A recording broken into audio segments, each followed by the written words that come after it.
सब तशरीफ रखें। अब वक्त है कि हम खुदा के जिंदगी बख्श कलाम को देखें और इस पर गौर करें, क्योंकि दूसरा सैमुअल उसका 14 बाब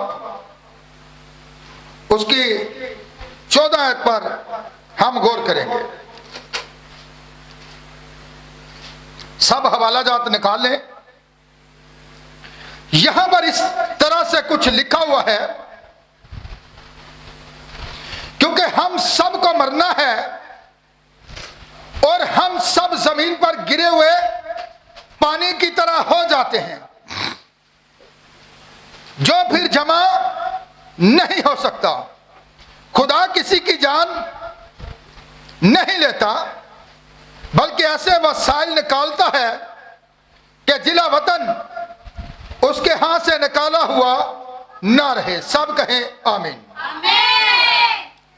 सब कहें आमीन। ये थोड़ा पंखे का रुख जरा इस तरफ कर दें।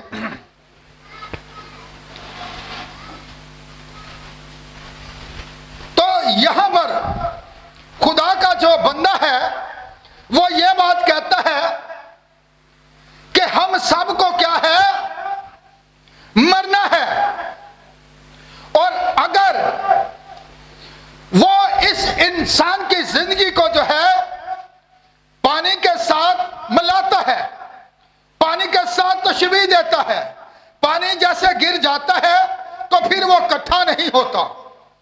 इसी तरह इंसान की जो जिंदगी है जब उस जमीन से खत्म हो जाती है तो आगे लिखा हुआ है कि जिला वतन को फिर घर लौट कर नहीं लाता। तो अब सुने, जिला वतन कौन था?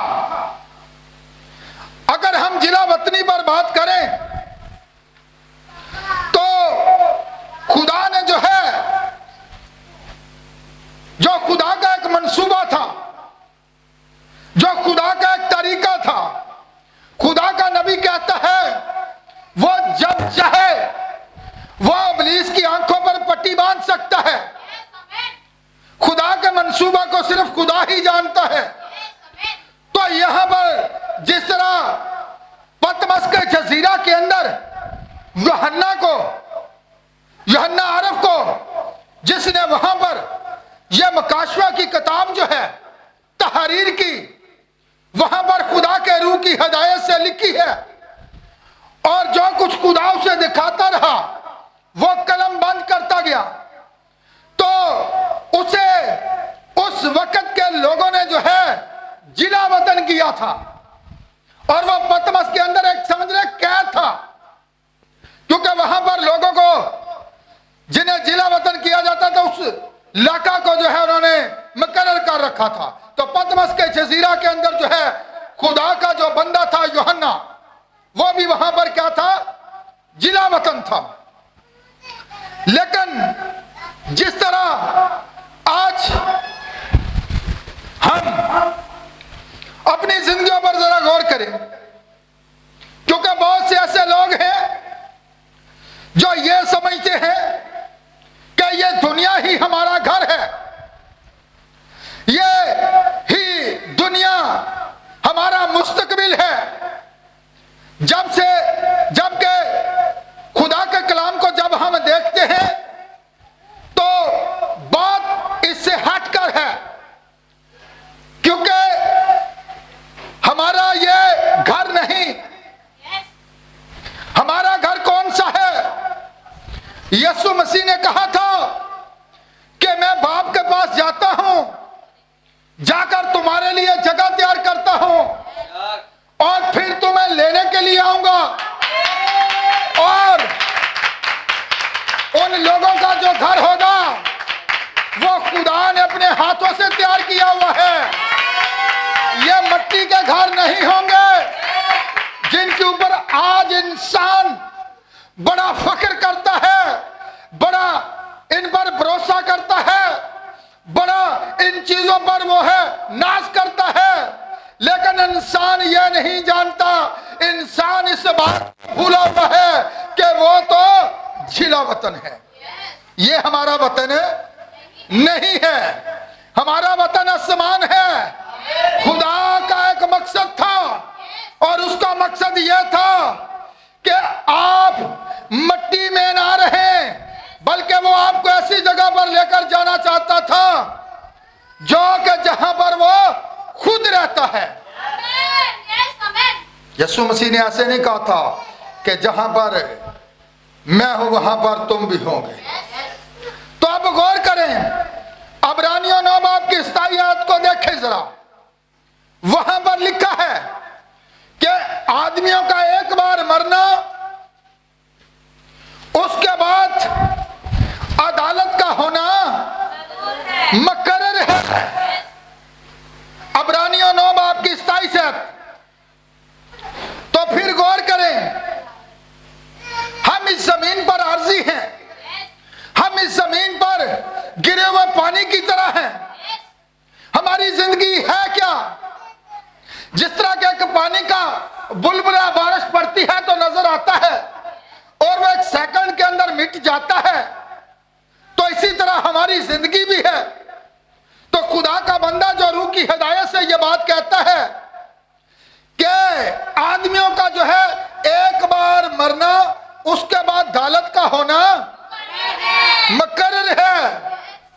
एक दिन मैं एक जगह पर कलाम सुना रहा था, तो जब मैंने वहां पर मैसेज दिया तो एक भाई से भाई ने यह बात कही कि भाई जी आपने अभी कलाम सुना है, तो मेरे रूंगटे खड़े हो गए हैं इस मैसेज को सुनकर।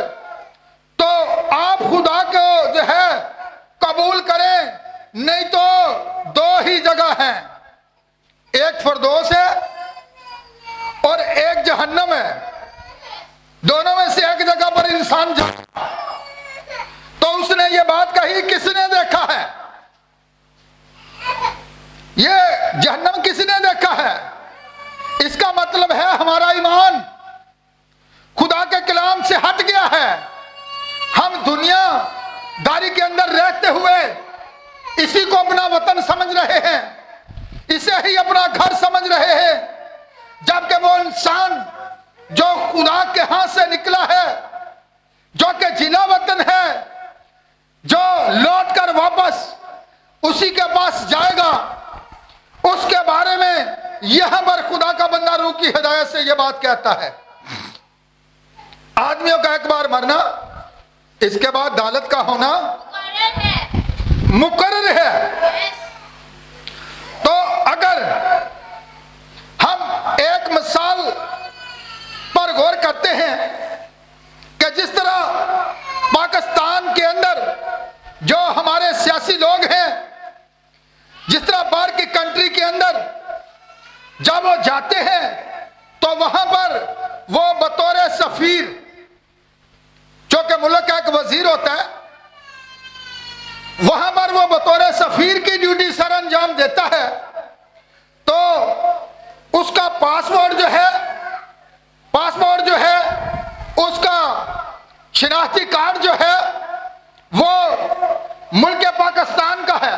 बेशक वहां पर वो 40 साल क्यों ना बैठा रहे बाहर की कंट्री के अंदर, अमेरिका के अंदर, लेकिन उसका पासपोर्ट जो है वो साबित कर देगा, उसका शिनाख्ती कार्ड जो है वो साबित कर देगा, क्योंकि ये अमेरिका का शहरी नहीं, बल्कि ये क्या है, ये पाकिस्तानी है, उसका वतन पाकिस्तान है।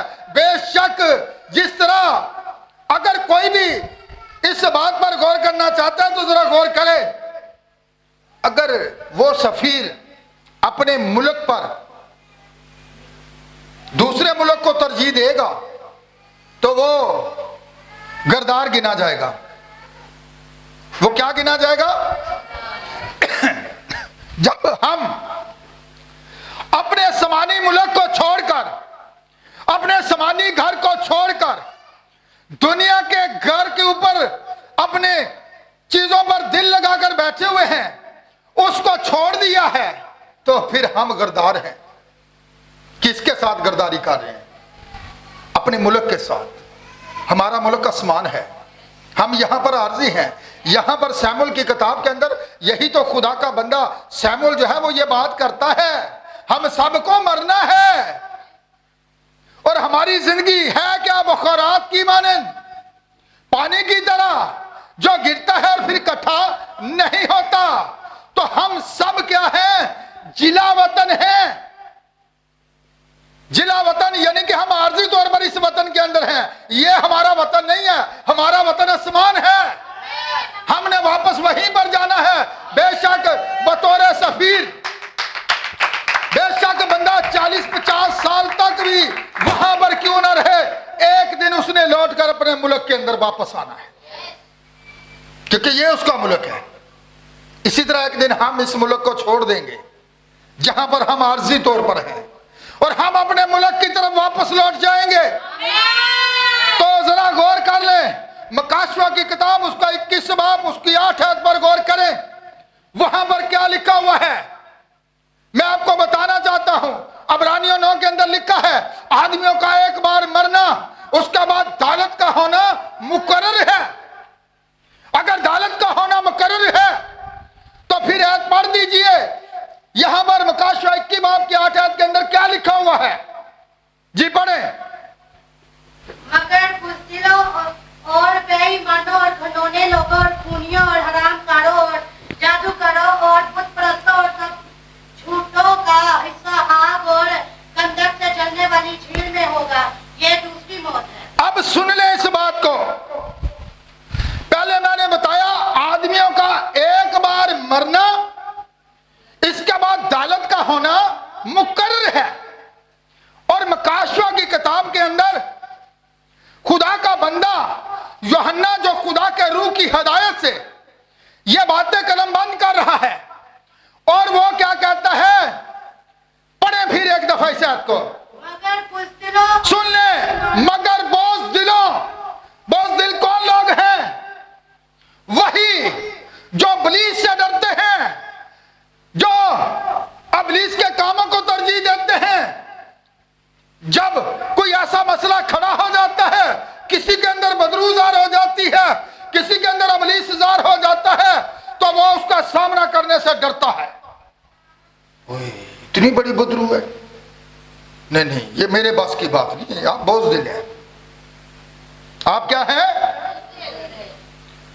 बोझदिल का मतलब यह नहीं है कि हम बाहर निकलकर लोगों के सर फाड़ दें, लोगों को मारें, लोगों को पीटें। ये उसकी बात मैं नहीं कर रहा। खुदा के कलाम के अंदर लिखा है, बोझदिल लोग वो हैं जो इब्लीस से डरते हैं। जो लोग खुदा से तो नहीं डरते लेकिन इब्लीस से डरते हैं। इब्लीस से कर ही सानू नजर आ जाए ना, तो फिर हो सकता सारी रात ही दुआ कर दे। किसी के अंदर बदरू आ जाए ना, तो दूजा बंदा को डरदा ही नहीं सोता, किधरे मेरे ही उठ के संगा ना नप दे, को मुझे ये चीज उठाकर ना मार दे। खौफ से नहीं सोता। देख ले इब्लीस का किस कदर डर है, इब्लीस का किस कदर खौफ है। ऐसों पर लिखा गया है, बोझदिल लोग कौन हैं? वो हैं जो इब्लीस से डरते हैं। ऐसे लोगों का अंजाम क्या होगा? दूसरी मौत, वो मरेंगे। आगे, और बेईमानों और घिनौने लोगों और खूनियों और हरामकारों और जादूगरों और बुतपरस्तों और सब झूठों का हिस्सा। अब सुन ले, इतने बड़े सारियां गल्लां लिखियां, मैं सारियां तो नहीं बोल सकता, इतना वक्त नहीं, ठीक है। जरा खूनिया का भी सुन लो। पतरस को यीशु मसीह ने क्या कहा था? जो अपनी तलवार चलाते हैं वो तलवार से कत्ल। पतरस अपनी तलवार को क्या कर। तो आज सानू दुनियादारी दे विच बड़ी गैरत है, तो खुदा दे विच साडी गैरत ही मर गई है। कैसे? इतनी दी बड़ी गालियां निकालते हैं, तो कहते हैं साढ़े जिड्डा बंदा ही दना दुनिया ते कोई नहीं। तुसीं ते शैतान नूं खुश कर रहे हो हैं। जिहड़े कानून खुदा ने बनाए ने उदों तो तुसीं मुनहरिफ हो चुके हो, उन्होंने तो तुसा छड़ दिता है। लिखा खूनी वो भी खुदा की बादशाही में दाखिल ना हो सकेंगे। उन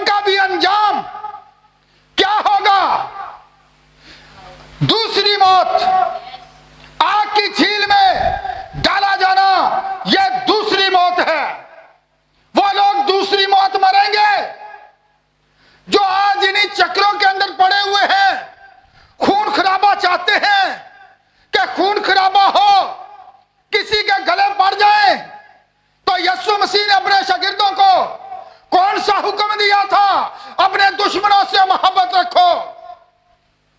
अगर तेरा दुश्मन भूखा है तो उसे क्या कर, खाना खिला। अगर प्यासा है तो उसे पानी पिला। लेकिन हमारा जो मुंसिफ खुदा है, आपकी जंग लड़ने के लिए वो खड़ा है, वो देख रहा है।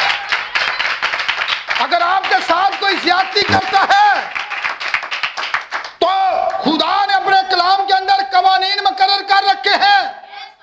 ये खुदा का मुकर्रर करदा कानून है कि आप कानून को जो है दरवाजे पर दस्तक दें, कानूनी कार्रवाई आप कर सकते हैं। अगर आप माफ नहीं कर सकते तो कानून के दरवाजे पर जाकर दस्तक दे सकते हैं। लेकिन यह बाइबल के अंदर हुक्म नहीं है कि आप किसी को जाकर मार दें। अगर मार देंगे तो फिर जाएंगे कहां पर, आग की झील के अंदर जिंदा डाला जाना। यह दूसरी मौत है। वो लोग दूसरी मौत मरेंगे। एक मौत वो है जो कि हम इस बदन के अंदर रहते हुए अपनी जिंदगी को छोड़ते हैं। यह है एक बार मरना, जिस्मानी मौत, इस जिस्म के अंदर से रूह अलग हो जाना, यह है जिस्मानी मौत। लेकिन दूसरी मौत कौन लोग मरेंगे? जो आज अबलीस को खुश कर रहे हैं और उसकी पैरवाई कर रहे हैं, खुदा के कलाम को छोड़ रहे हैं, उनका अंजाम जहन्नम है। आदमी दिया गल्लां दी सानू बड़ी फिक्र है ते जिहड़े खुदा ने सानू यह सांस दी है, जिन्हें सानू यह सेहत दी है, जिन्हें सानू तंदुरुस्ती दी है, असी उहदे हुक्मां नू छड्ड के ते मुखालफ दी गल नू सुनने आ ते असी गरदार हां। असी की हां? गरदार कौन होता है? उसकी सजा जो होती है पाकिस्तान कानून के मुताबिक फांसी। किसने मुल्क से गरदारी की है? तो अगर हम अपने खुदा के खिलाफ इस मुल्क को तरजीह देते हैं, दुनिया को तरजीह देते हैं, तो हम गरदार हैं। अपने खुदा के कवानीन को छोड़ते हैं तो हम गरदार हैं। तो आगे लिखा है, झूठी बात का हर एक पसंद करने वाला ते कड़ने वाला है। कड़ के चंगी तरह झूठ बोलते हैं, घड़ के। जिस तरह कहानी बनाते हैं ना, बड़ी बना चढ़ा कर कि क्या यार इसने स्टोरी सुनाई है तो झूठ ही सी, पर स्टोरी इन्हें इंज दी बनाई है, लगता सच्ची है। सुन लो, झूठी बात का हर एक घड़ने वाला, जो बनाने वाला है, जो आपको झूठ पर जो है कहता है कुछ नहीं होता, तो एक झूठ की वजह से पूरी नस्ल इंसानी जो है मौत के मुंह में चली गई। एक झूठ का यकीन करने से, गढ़ने से नहीं। अब सुन ले, कड़िया किन्ने से शैतान ने कैसा झूठ बोलिया कि उन्हें क्या खुदा जानता है जिस रोज तुम ये खाओगे, पैदाइश की किताब के अंदर 3 बाब के अंदर, तो तुम किसकी मानद बन जाओगे। ये क्या कैसा झूठ होने कड़िया, फरेब दिता ना, धोखा दिता ना। ते खुदा ने की क्या सी आदम,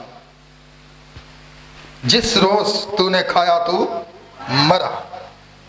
तो इब्लीस ने क्या किया, किस तरह उन्हें चकमा दिया, किस तरह उन्हें फरेब दिया। नहीं नहीं नहीं नहीं, वो खुदा जानदा है, वो खुदा भला है, वो तुसी खुदा दी मनद बन जाओगे। अज भी जड़े लोग ये गल्लां कहंदे ने घरां दे अंदर आके, अपने अपने चर्चिस के अंदर आकर, और कोई गल नहीं बहन जी, खैर झूठ बोलिया तो कोई गल नहीं है, फिर माफी मांग लियो। आप गरदार हैं।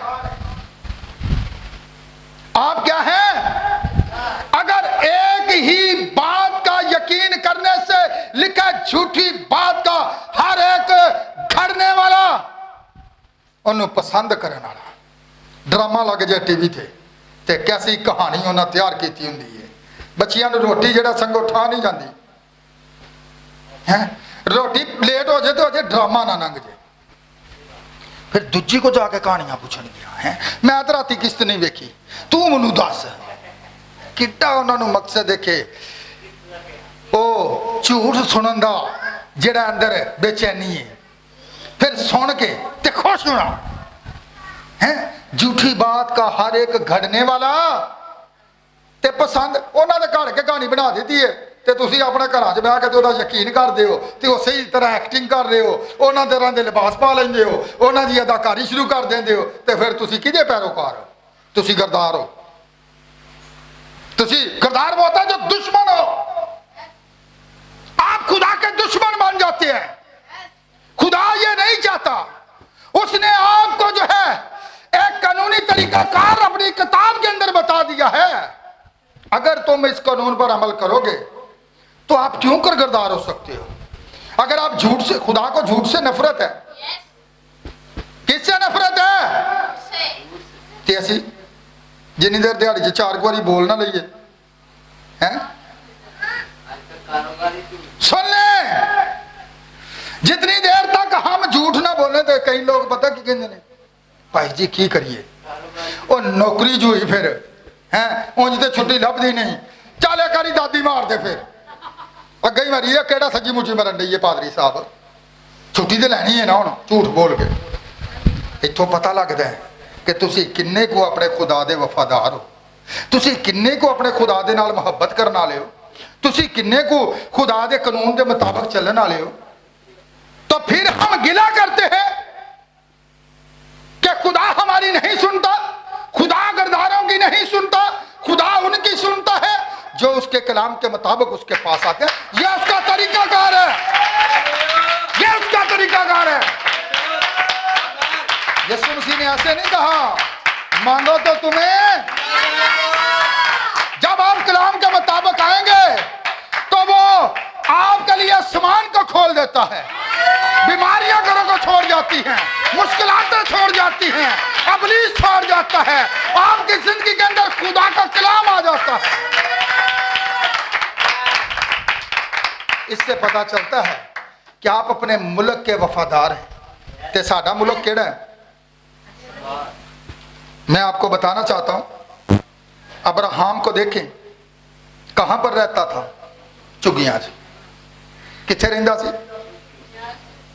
ते अज कोई साडा रिश्तेदार झुग्गियां च रहिंदा होए, बाहर वेख्या पक्खीवास जिन्होंने असीं आने खाना बदोश भी कहते हैं, हैं जे सानू कोई कहे ना तेरा ते ताया उत्थे झुग्गी च रहिंदा है, तुहाडी भी कोई इज्जत है ते असीं शर्म दे बारे पता क्या ना, और नहीं नहीं उंज साडे सलाम दुआले ना साडे रिश्तेदार नहीं है, क्योंकि साडी इज्जत च फर्क पेगा। सुन ले, झूठ फिर झूठ।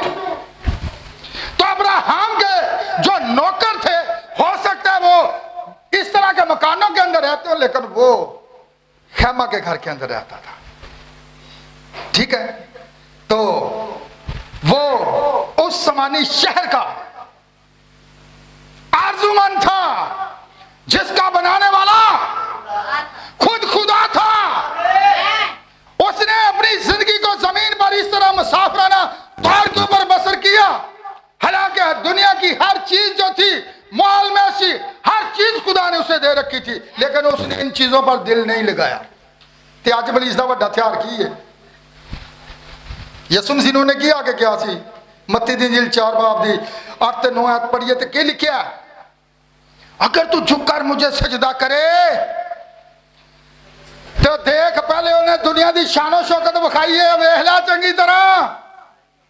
ये बलीस का सबसे बड़ा था, दुनिया की खूबसूरती बुखांदा, शानो शौकत, ये सारा कुछ मेरे का हाथ में है, तो मैं तुझे देना चाहता हूं, लेकिन एक काम तुझे करना पड़ेगा। वो क्या है? कि मेरे आगे झुकना पड़ेगा। तो यीशु ने क्या कहा? लिखा है कि खुदामद अपने खुदा की इबादत कर और सिर्फ उसी को। तो हम आज इस दौलत की खातर अपने उस मुल्क को भूल चुके हैं, उसको छोड़ चुके हैं, उसके साथ गुरदारी कर रहे हैं चंद रुपयों की खातर। लेकिन आप इस बात को भूल चुके हैं कि आप उसके हाथ से क्या है? जिला वतन। एक दिन आपने वापस लौटना है। गौर करें इन बातों पर। एक दिन आपने वापस लौटना है। तो फिर आप झूठी बात को सुनकर खुश ना हुआ करें। अगर आप खुश होते हैं झूठियां गल्लां सुन के, झूठियां तलीमां सुन के ते नाल आमीन भी कीता ते फिर ਇਹਦਾ मतलब है तुसी भी उन्हां दे नाल ही शामिल। क्या है? खुदा का नबी कहता है आमीन हमेशा। आमीन है कौन? यीशु मसीह। मकाशफा की किताब के अंदर लिखा है वो आमीन और बरहक। सुन ले, यीशु मसीह है। अगर आमीन का मतलब ऐसा भी है, अगर आप गलत तलीमात के पीछे लोगों को खुश करने के लिए आमीन बोलते हैं तो फिर भी आप गद्दार हैं। आप खुदा के कलाम के साथ गुरदारी कर रहे हैं तो गद्दार दुश्मन होता है। मैंने पहले बताया तो दुश्मन इब्लीस है। इसका मतलब आप उसे खुश कर रहे हैं। किसे खुश कर रहे हैं? इब्लीस को। मकाशवा 20 बाब उसकी 5 और 6 आयत पर जरा गौर करें।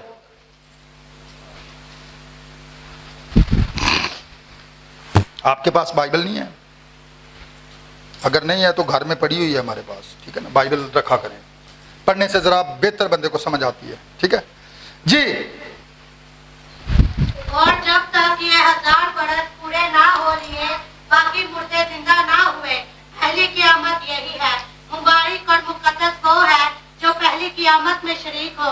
ऐसों पर दूसरी मौत का कुछ इख्तियार नहीं। अब सुन ले, उनको मुबारक कहा जा रहा है। कभी देखिया कि मुर्दियां को किसे मुबारक देती है?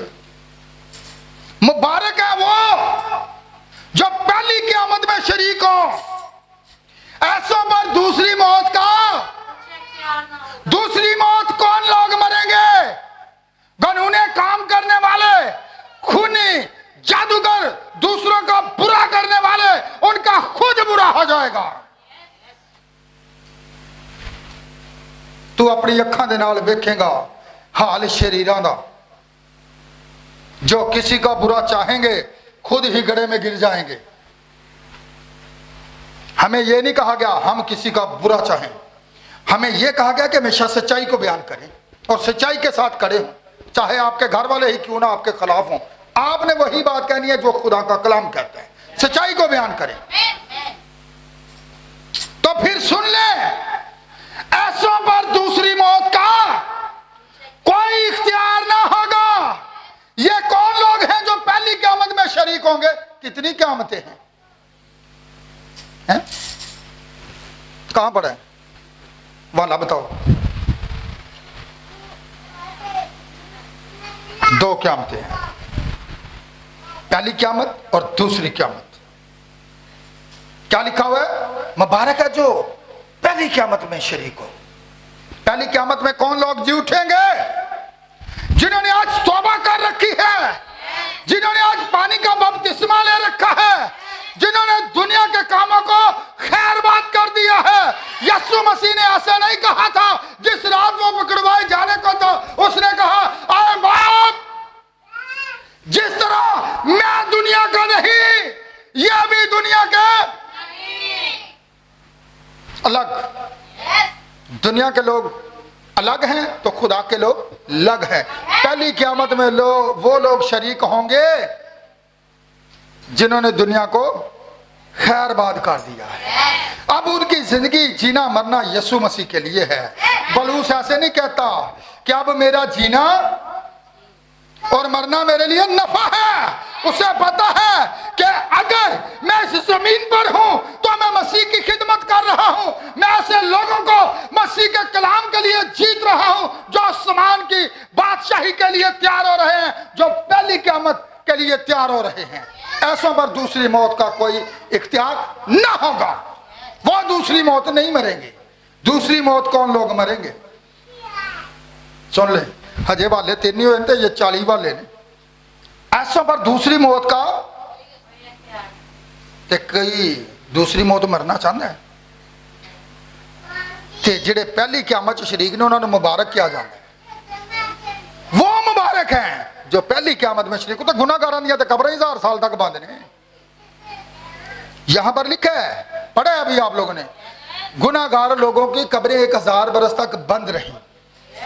तो पहले वो, फिर वो वहां पर तस्नीकियों के अंदर पहले तो वो जो मसीह यीशु में हुए वो जी उठेंगे, फिर हम जो बाकी ईमानदार जमीन पर जिंदा हैं हवा में उड़कर उसका इस्तेकबाल क़यामत यही है।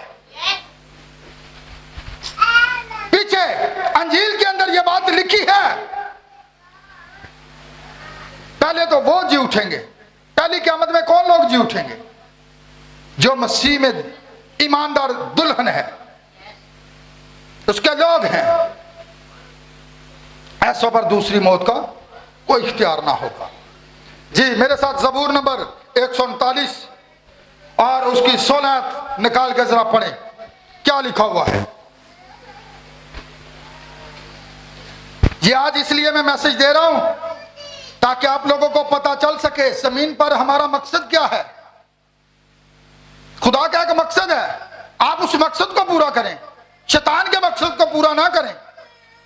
लोगों को कहने दें जो आपको कहते हैं। उन्होंने यीशु मसीह के बारे में बहुत कुछ कहा था, लेकिन वो अपने आसमानी बाप की मर्जी पर चलता रहा। लोगों ने उससे कहा तुझ में तो बदरू है, तू टेलीपैथी इस्तेमाल करता है, तू बाज़बूल की मदद से जो है इन कामों को करता है। तू क्या करता है? किसकी मदद से यह काम करता है? बाज़बूल की मदद से। लेकिन यीशु मसीह ने एक बात कही थी कि जो कुछ तुम इब्ने आदम के बारे में कहते हो, यानी कि जो जिस्म के बारे में कहते हो, वो तो तुम्हें माफ कर दिया जाएगा। लेकिन एक वक्त आएगा जब रूहुल कुद्दस इस जमीन पर आएगा, अगर कोई उसके खिलाफ बात करेगा तो ना आने वाले जहान में माफी होगी ना इस जहान में।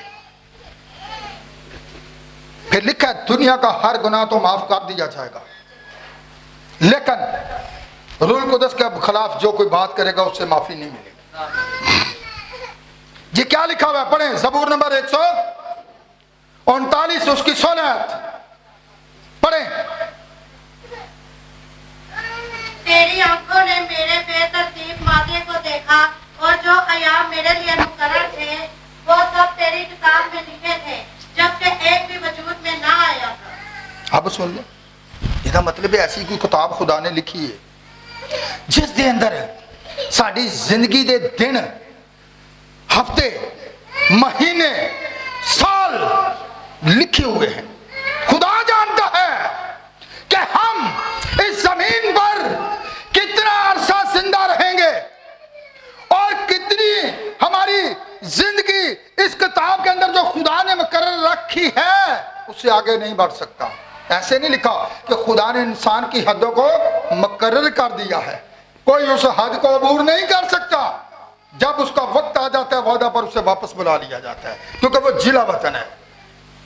तो खुदा नहीं चाहता कि जो जिला वतन है वो निकला ही रहे, बल्कि वापस, क्योंकि हमारा ये घर नहीं है, हम आर्जी तौर पर हैं। खुदा का बंदा दाऊद कहता है मैं जमीन पर क्या हूं, मुसाफिर और परदेसी हूं। अगर आप यहां से रावलपिंडी के अंदर चले जाते हैं तो आप वहां पर कितना दिन रहेंगे? आपको 2 दिन रह लेंगे, तीसरे दिन रह लेंगे, आप तंग पड़ जाएंगे। आप कहेंगे अपना ही घर सही है, अपने घर जी गाली को नहीं। ये जो बाहर खेमे लगते हैं, शमियाने लगते हैं, जिससे हम पंजाबी में तंबू भी कहते हैं, लगते हैं, शादी ब्याह होता है, तो फिर आज सीखें। तंबुआ दे विच जदों बंदा खाना छाड़ा खा पी लेंदा ना, फिर तंग हो जाता है। आंदा हुण घर नूं चलीए, इत्थे सुकून नहीं, घर चलने आ। तो फिर देख लें, ये खेमा है, ये खेमा है। लिखा जब ये खेमा का घर गिराया जाएगा तो आसमान पर तुझे नई इमारत मिलेगी। देखें फिर ये आर्जी है। तंबू कितनी कुछ देर लगे रहते हैं, थोड़ी देर लावांगे, प्रोग्राम खत्म थे, बस तंबू भी खत्म, खेमा खत्म। तो अब यहां पर देखें, खुदा ने ऐसी किताब लिख रखी है जिसके अंदर पूरी दुनिया के अयाम लिखे हुए हैं, दिन लिखे हुए हैं, हफ्ते लिखे हुए हैं, महीने लिखे हुए हैं, साल लिखे हुए हैं। तो जब वो पूरे हो जाते हैं तो खुदा बनी नू इंसान से कहता है कि अब तू वापस लौट आ। तो अपने मुकर्रर वक्त पर उसे वापस बुला लेता है। उस किताब के अंदर दर्ज है। आपकी जिंदगी के अयाम कहां पर दर्ज है? उस किताब के अंदर जो खुदा ने लिखी है। तो फिर खरूज 32 बाब 32 आयत पर जरा गौर करें, क्या लिखा हुआ है।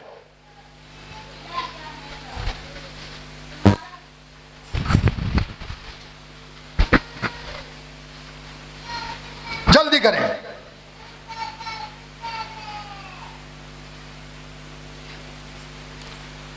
और अब अगर तू उनका गुनाह माफ कर दे तो खैर, वरना मेरा नाम उस किताब में से जो तूने लिखी है मिटा दे। अब सुन ले, खुदा ने किताब लिखी है।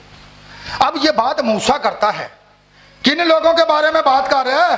और जिन्हों ने एक बुत बना लिया सी। की बना लिया सी? उन्हें क्या ऐ ते साडा मबूद है जेड़ा सानू मिस्र दी गुलामी चों कढ के इत्थे ले आया। मूसा तो खुदा दे कोल पहाड़ ते सी 40 दिन और 40 रात। तो खुदा ने कहा जा, तेरे लोग बिगड़ चुके हैं, क्योंकि उन्होंने जिंदा खुदा की तकफीर की है। उन्होंने जिंदा खुदा को छोड़कर एक बुत को एक मबूद मान लिया है। तो फिर खुदा कहता है, मूसा दरमियान में आता है जो शफायती का किरदार अदा करता है, जो उनकी शफायत करता है। वो कहता है कि अगर तू इनका गुनाह माफ ना करे तो फिर जो किताब तूने लिखी है उसके अंदर जो मेरा नाम है उसे क्या कर दे। खुदा का जवाब सुन ले। उसने क्या कहा? क्योंकि वो इंसाफ करने वाला खुदा है, वो किसी का तरफदार नहीं है, वो मुनसिफ है और वो इंसाफ करता है। जवाब क्या? जिसने मेरा गुनाह किया मैं उसी का नाम मिटाऊंगा। इसका मतलब है ना फिर लिखे नहीं, ना मिटाया जा सकता है।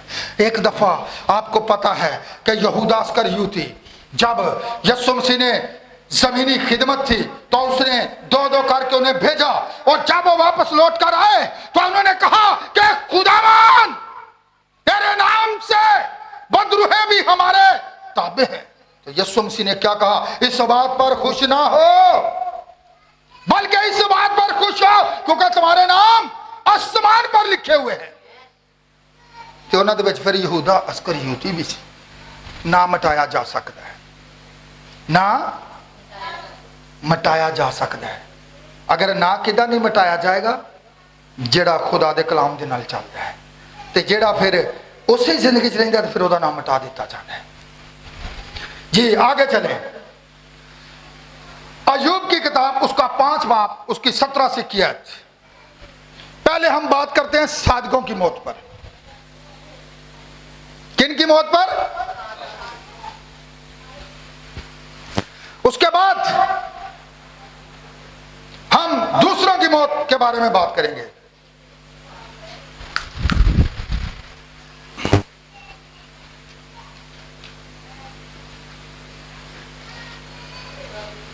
बाईस नंबर है आखिर पे।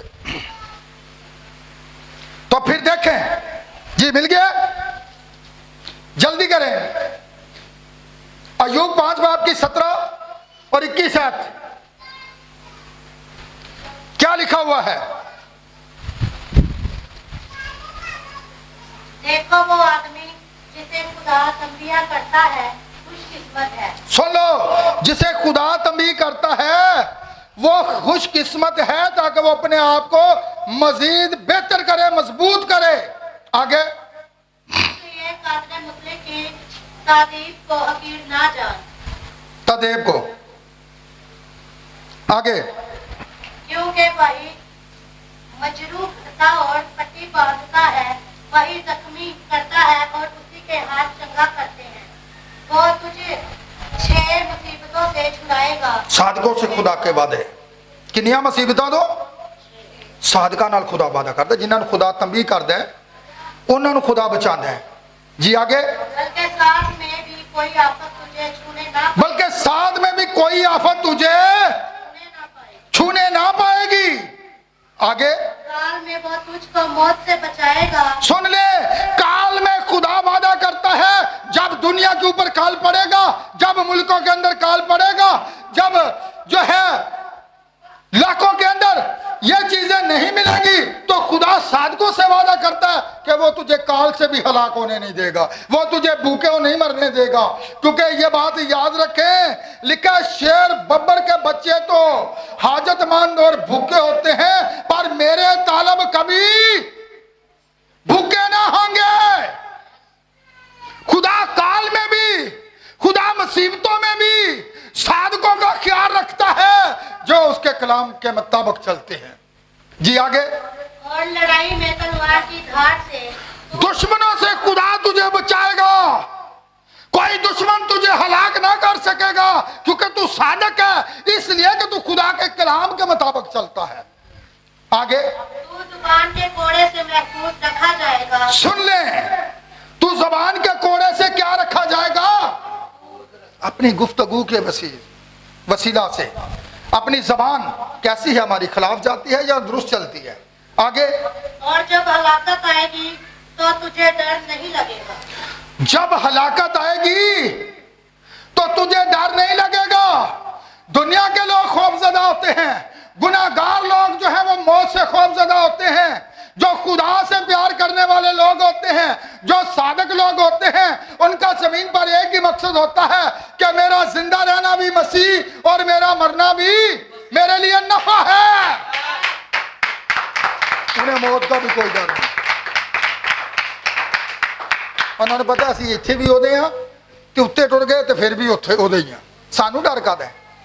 हमें यीशु मसीह की मोहब्बत से कोई दुनिया की ताकत जुदा नहीं कर सकती, ना मौत जुदा कर सकती है, ना तंगी जुदा कर सकती है, ना मुसीबतें जुदा कर सकती है, ना तूफान जुदा कर सकते हैं। दुनिया की कोई हस्ती हमें मसीह की मोहब्बत से अलग हल, यहां तक मौत भी जुदा नहीं कर सकती।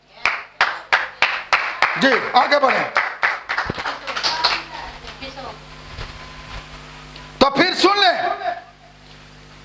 आगे, यहां पर 7 मुसीबतों का जिक्र हुआ है और ज़बूर 116 उसकी 15 आयत पर भी गौर करें कि क्या लिखा हुआ है। सादकों के लिए, पहले मैं सादकों के बारे में बयान कर रहा हूं। खुदा सादकों की फिक्र करता है। वो काल में भी अपने लोगों को मरने नहीं देता। जब काल पड़ा था, आपको पता है, एक बेवा औरत जिसके पास एलिया को भेजा गया था, उस दौर के अंदर बहुत सी बेवा थी, लेकिन उस बेवा के सिवा और किसी के पास एलिया को ना भेजा गया। खुदा अपने लोगों का ख्याल रखता है। क्या वो उस काल से हलाक हुई जिसका यह ख्याल था कि मेरे पास तो एक ही मुट्ठी आटा है और मैंने अब यह खाना है और मेरे बच्चे ने खाना है, इसके बाद हमने मर जाना है?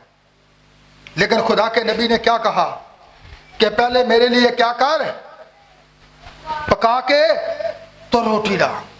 उसने नबी को दे दिया, ने कहा जा ना तेरे घर चो आटा खत्म होएगा ते आज कुछ साडे बूहे ते आ जाए ते रोटी अंदर एक ही होए ते वो बाहर आके बुआ खड़का के मनु दे दियो। अभी कहेंगे आप भूखे मरने तेनू कि तू दे दीजिए, ये तो सांप खानी है। उस बेवा ने उसे दे दी नबी को। और ये खुदा, क्योंकि वो खुदा से डरने वाली थी। नबी कहता है उस रात हो सकता है उसने बड़ी दुआ की होगी, अपने बच्चे को देख ली होगी जिसका रंग पीला पड़ गया था और वो परेशान थी और दुआ कर रही थी, लेकिन खुदा ने अपने नबी को उस बेवा के यहां भेज दिया। और फिर नबी ने उसके लिए क्या की, दुआ की, तो उसके घर में से ना तो आटा खत्म हुआ और ना तेल की कुप्पी में से तेल। अंदर ऐसा एक कुआं लग गया कि उसने कहा जितने भी लोग हैं लेते जाएं, लेकिन वो खत्म ही नहीं होता था। खुदा सादकों को जो है काल में भी महफूज रखता है। उनकी खुदा बचाने वाला उनकी फिक्र करता है। जी आगे, ज़बूर 116:15 क्या लिखा है? खुदावन की निगाह में उसके मुकद्दसों की मौत गिरा कदर है। अब सुन लें, खुदावंद के मुकद्दसों की मौत, हम मुकद्दस लोग वो होते हैं जो खुदा के कलाम के साथ चलते हैं, दुनिया की बातों की फिक्र नहीं करते, ना वो दुनिया की फिक्र करते हैं। उनकी एक ही फिक्र है और वो ये कि हमने जिंदगियां कैसे जीतनी है, हमने लोगों को खुदा की बादशाही के लिए कैसे जीतना है। जो लोग इब्लीस के कब्जा में हैं उनको हमने कैसे जीतना है, हमने कैसे जंग करनी है, कैसे इब्लीस के चुंगल से निकालकर उन्हें बाहर लाना है और खुदा के कलाम के साथ खड़ा करना है। जी खुद लिखा है, सादकों की मौत खुदा की नजर में क्या है, गिरान कदर है। खुदा उसे इज्जत की निगाह से देखता है, खुदा मुकद्दसों की कदर करता है। तो फिर देखें मत्ती की इंजील 10 बाब उसकी 28 और 31 आयत पर गौर करें। मैं आपको तो एक और चीज की तरफ भी लाना चाहता हूं, ताकि अगर खुदा ने आपकी जिंदगी के अयाम गिने रखे हैं ना, उसकी किताब के अंदर आपके जिंदगी के अय्याम मुकर्रर हैं, जितने आपने जमीन पर गुजारने हैं, उसके बाद ही जमीन को छोड़ेगा। तो वहां पर देखें, खुदा ने आपके सर के बाल भी गिन रखे हैं। ये बाल गिन रखे हैं। और बालों को गिनना तो बड़ा औखा है। तो बाइबल में यीशु मसीह के तुम्हारे सर के बाल भी गिने हुए हैं। मत्ती की इंजील 10 बाब जी पढ़ें, उसकी 28 और 31 आयत।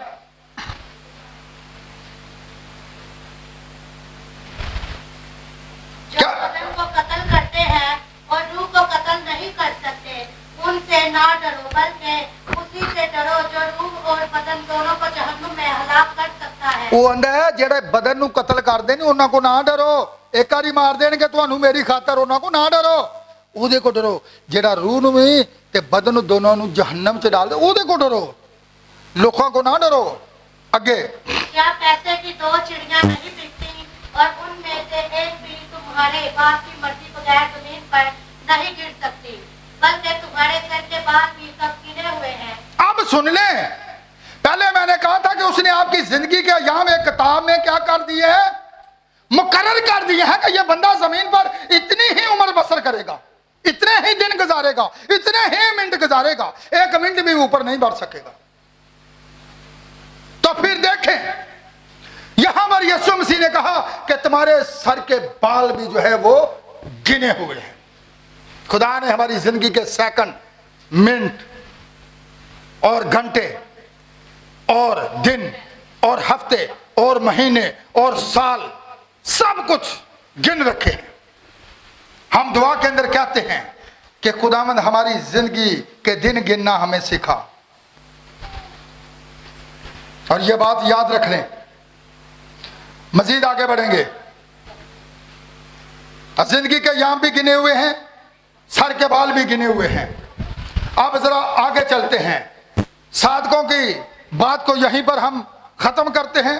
अब जरा शरीर की बात पर आते हैं। शरीर कौन है? जो शैतान के लोग हैं, जो उसकी राहों पर चलते हैं। शरीर लोग वो हैं जी। निकालिए मेरे साथ अय्यूब की किताब, उसका 22 बाब, उसकी 15 से 18, जल्दी करें।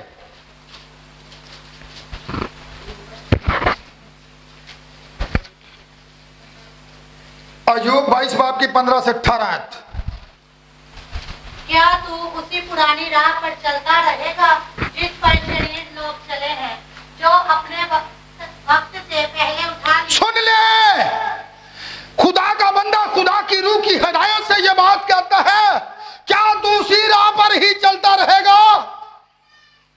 किन लोगों के साथ वो मुखातब है? शरीर लोगों से, कि तू उसी राह पर ही चलता रहेगा। आगे, और सैलाब उनकी बुनियाद को और वो वक्त से पहले ही उठा लिए गए। कौन लोग हैं? हम गीत गाते हैं, दगाबाज ते खूनी कदी अद्धी उम्र ना पावे।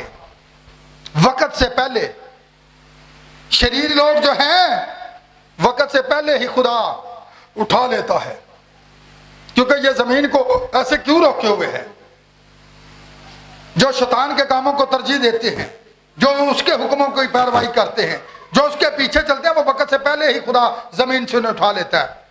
हजे टाइम तो पहले ही। आगे, जो खुदा से कहते थे हमारे पास से चला जा, और ये कि कादिर मुतलक हमारे लिए क्या कर सकता है, तो भी उसने उनके घरों को अच्छी अच्छी चीजों से भर दिया, लेकिन शरीरों की मशवरत मुझसे दूर है। सुन लो, खुदा कहता है फिर भी मैंने उनके घरों के अंदर किसी चीज की कमी नहीं होने दी, उनके घरों को भरा, लेकिन फिर भी उनकी मशावरत मुझसे। खुदा कहता है वो फिर भी मेरे हुक्मों को सुनने के लिए नहीं आते, मेरी बातों पर अमल नहीं करते, मुझसे मशावरत नहीं लेते, बल्कि वो दूसरों से जाकर मशावरत करते हैं जो शरीर के लोग हैं, उन्हीं के साथ ही चलते हैं जी। और यहां पर देखें आगे, लूका की अंजील उसका 13 बाब, उसकी 1 से 5 आयत।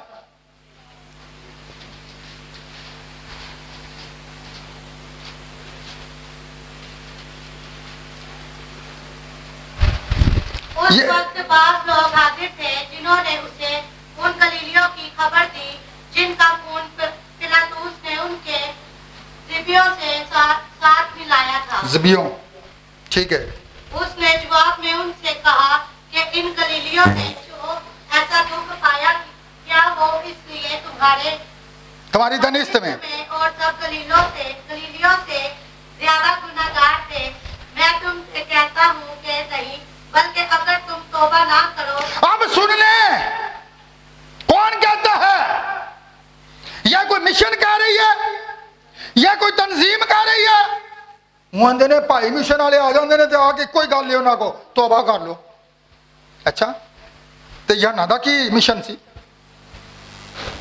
जो यसु मसीह के आगे भेजा गया था। उसने भी यही कहा था ना कि तौबा करो। तो यसु मसीह ने मत्ती की इंजील 4 बाब के अंदर यही कहा था कि तौबा करो क्योंकि आसमान की बादशाही नजदीक आ गई है। तो अब यहां पर देखें, ये 18 लोग जो नागहानी मौत मरे हैं। कैसी मौत है ये? जिनके ऊपर शलूक का बुरज गिरा और वो दब कर मर गए और लोगों ने उनका खून उन सबियों के साथ मिला दिया। लेकिन यीशु मसीह ने कहा क्या वो तुम्हारी दनिष्ठ में उन सबसे ज्यादा गुनाहगार थे? वो कहता है नहीं, अगर तुम भी तौबा ना करोगे तो इसी तरह हलाक हो जाओगे। वो फिर कहता है तौबा करो, ठीक है। यीशु कहता है तौबा करो, अगर हम नहीं करते तो फिर हमारा अंजाम दूसरी मौत ही हो सकता है कि हम उसके खुदा के कलाम के खिलाफ जा रहे हैं, मखालफ जा रहे हैं। जी, जबूर 109 और उसकी 17 आयत पर गौर करें। यहीं पर हम अपने मैसेज को खत्म करेंगे। हवाले अभी हैं लेकिन वक्त नहीं है। जी पढ़ें 17। बल्कि लानत करना उसे पसंद था तो वही उस पर आ गई, और दुआ देना उसे मरकूब ना था तो वो उससे दूर रही। उसकी 11 आयत पढ़ें। कर्ज खुआ उसका सब कुछ छीन ले। और ये जबूर 9 है, 109 नहीं, खाली 9 मैंने कहा हुआ है। जबूर 9 17 आयत। होशो हवास में बैठा करें।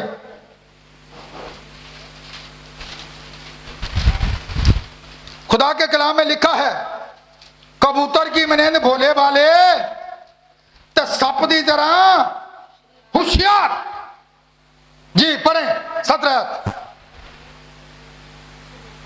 शरीर पताल में जाएंगे, यानी बहुत सब कौमें जो खुदा को भूल जाती। सुन लो, वो केड़े लोग ने जेड़े खुदा नूं भुले ने, जिन्हां दुनिया नूं अपना घर समझिया है, जिन्हां दौलत नूं अपना खुदा समझिया है, जिन्हां वड्डे वड्डे लोगों दे नाल बड़ी अंडरस्टैंडिंग है साडी, उन्हां दे बड़ा सानू मान है ते सानू मान अपने यीशु दे वे, दुनिया दे किसी मबूत ते नहीं। लिखा जो आदमी को अपना बाजू जानता है वो मलाउन है। हम फख्र करते हैं तो अपने खुदा पर जो बदन और रूह दोनों को जहन्नम में डाल सकता है। लिखा उससे ना डरो जो बदन को कत्ल करते हैं। आप अगर सच्चाई के साथ खड़े हैं तो मत डरें, सच्चाई के साथ खड़े हो। आपको मारा जा रहा तो आप मसीह की खातिर शहीद हैं, मत डरें। खुदा के कलाम का इनकार मत करें, गरदारी मत करें, इससे दाएं बाएं मत मुड़ें। वही कहें जो खुदा का कलाम कहता है। लिखा शरीर जो लोग तौबा नहीं करते उसी राहों पर चलते रहते हैं तो फिर उनका अंजाम पताल यानी जमीन के नीचे है, पताल में जाएंगे। सो खुदा ये चाहता है कि अगर आप मुबारक होना चाहते हैं तो मुबारक है वो जो पहली क़यामत में ऐसों पर दूसरी मौत का कोई इख्तियार ना होगा। लेकिन एक बात याद रखें, जो आज जिन्होंने एक दफा पैदाइश हासिल की है वो दूसरी मौत मरेंगे, और जिन्होंने दूसरी पैदाइश हासिल की है, दूसरी पैदाइश वो नए सिरे से पैदा होना, एक पैदाइश वो है जो हमें माँ बाप की तरफ से मिलती है, और एक पैदाइश वो है जब हम तौबा करते हैं तो समझे आप जमीन पर उस दिन पैदा हुए हैं, फिर आप खुदा के बेटे और बेटियां बनते हैं। यह है दूसरी पैदाइश। जो लोग दूसरी पैदाइश हासिल करते हैं वो पहली क़यामत में शरीक होंगे, वो मुबारक होंगे। ते जेड़ी एक बारी पैदा होए ने ना ते तौबा कीती नहीं, वो दूसरी मौत मरेंगे। ठीक है, ये दूसरी मौत है, जिंदा आग की झील के अंदर डाला जाना, जो आग और गंधक से जलती होगी उसके अंदर जिंदा डाला जाना, ये दूसरी मौत है।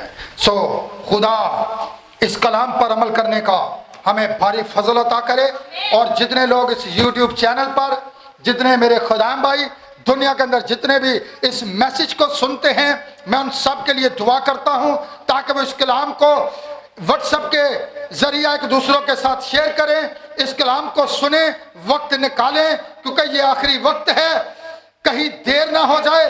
पहले फैसला करें, खुदा के कलाम को खोलें, पढ़ें, जो मैसेज खुदा के खादिम ने दिया है इसके अंदर मेरी जिंदगी के लिए कौन सा हुक्म है। अगर मैंने तौबा नहीं की तो खुदावन, मैं आज इस मैसेज को, इस पैगाम को जो कि खुदावन तेरे मसूह ने खुदावन हमारे लिए आज आगे पढ़कर हमारे आगे रखा है, इसे कबूल कर सके, तौबा करें।